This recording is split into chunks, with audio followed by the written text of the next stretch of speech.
So anxiety is a mask of fear, and depression is a mask of anger. Okay, so from an emotional standpoint, okay? Now from a chemical standpoint,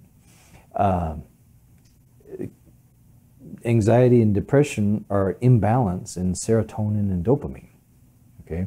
If you get too much dopamine in your system, you go from, it'll create anxiety. It will make you hyped up, you know, and not so much dopey. So you get too much dopamine, and you know the person's almost like trembling inside, you know, and so then if the dopamine drops, if you don't have enough dopamine, you have no drive to do anything.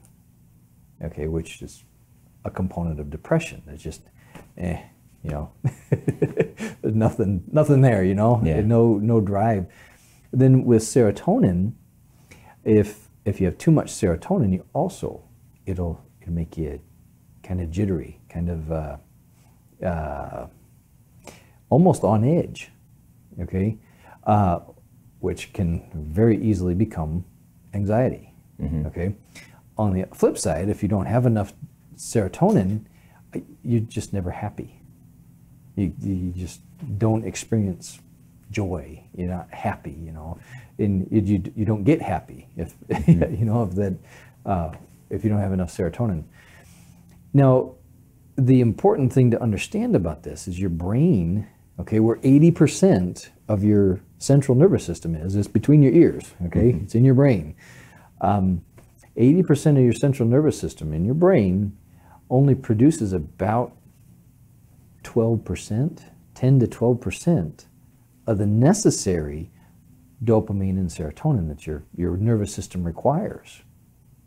Okay, your spinal cord produces some, but about 85% of the dopamine created and manufactured in our body is manufactured in our gut.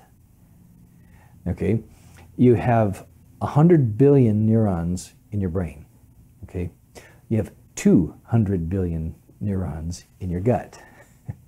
Okay, and so if the gut isn't healthy, if there's leaky gut, if there's IBS, if there's SIBO, if there's acid reflux, if there's constipation, if there's diarrhea, if there's, you name it, all the gallbladder issues, okay, there's all of these different things are going to disrupt your body's capacity to produce dopamine and serotonin, okay?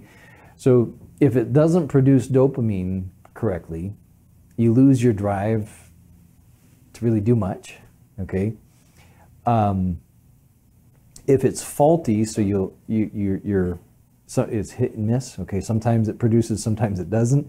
You'll almost have that manic depressive, you know, so you be manic when you have too much dopamine, and then when that runs out, your supply's gone. You drop down below normal and you're depressed. You know, so that can be a factor.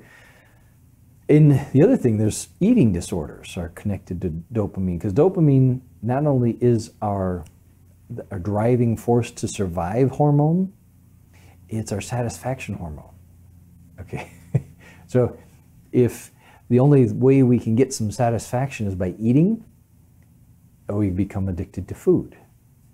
Okay, and we have to find other ways to get satisfaction. We got to heal our gut so it's producing enough dopamine. Then, you know, another thing that happens is stress. Stress can be stress can be something that people become addicted to also. Okay, because when you're stressed, your body has to produce some dopamine to keep you driven to keep moving. Yeah. Okay, to keep going. Okay, and some people, their gut is so unhealthy that they're not producing enough dopamine to begin with, and so they actually they're the what do you call them, you know, drama queen, or you know, drama magnets, you know, or people that just, man, nothing ever goes smoothly for them. You know, those people can be addicted to stress, and so they create stress because it gives them that dopamine, that satisfaction hormone. Okay, then we have in the gut, if we're not producing serotonin, well, serotonin is what makes us happy. Yeah. And so if the gut is all these gut factors, diarrhea, constipation, irritable bowel, leaky gut, SIBO, gallbladder issues, Crohn's, all of these different gut disorders, right, directly affect both the quantity and the quality of serotonin that's produced in our gut. Okay, and so think about this. You can, this is something that happens is if our body has a dysfunctional environment in it, okay? A dysfunctional environment would be a swollen, inflamed environment, okay? A body that's swollen, inflamed, is going to be highly reactive. The immune system's going to be on alarm at all times, but the tissue in all of our organs, okay, in someone that's severely inflamed, the tissue in their body is going to be a rough place for things to survive properly. Okay, so things like hormones in a swollen, inflamed person can be denatured in the environment of their body. Okay, so the thyroid produces all the right hormones, correct?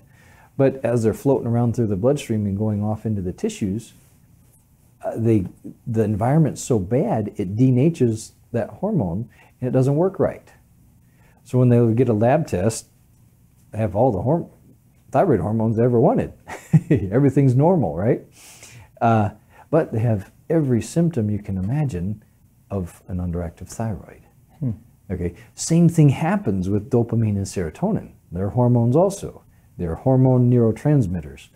And so even if your brain is producing enough and so on and so forth, if you have a body that's inflamed, what's produced in the gut gets denatured by the time it gets to your brain. So the gut irritation feeds inflammation in our body. And so it's something that we have to deal with anyways. If we're going to ever get ahead of inflammation in our body, we got to heal the gut to begin with. Yeah. And if we want enough serotonin and dopamine, we have to heal our gut.